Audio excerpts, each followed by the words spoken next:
За прв пат, по неколку месеци во државата имаме повеќе од 1000 новозаболени од COVID-19, со што короната ја надмина првата поголема психолошка граница. Денеска има околу 1000 ново диагностицирани случаи. Во текот на вчерашниот ден беше целосно функција ставена инфективно поделение во болница по 8 септември, каде има уште слободни кревети, но обезбедуваме дополнителен простор во делот на интензивната нега. Од споменатите 1000 новозаболени, 10% се веќе вакцинирани лица, но тоа според министерот Филипче не е загрижувачки подоток. Од сите кои што се диагностицираат во текот на денот се вакцинирани.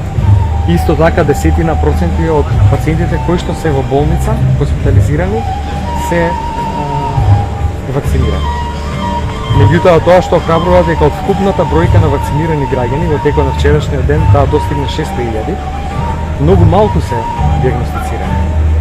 Бројката се мери во промил. Во делот на најновите мерки кои предвидуваат затворените објекти да можат да ги посетуваат само вакцинирани лица, внимание привлекува прашањето кој ќе го контролира влезот во шопинг центрите. Инспекторатите се задолжени за тоа. Во секој трговски ќе има инспектор кој што ќе кружи низ надлезовите. Добро, реков, тие технички детали се во рамките на инспекторатите кои што тоа контролираат.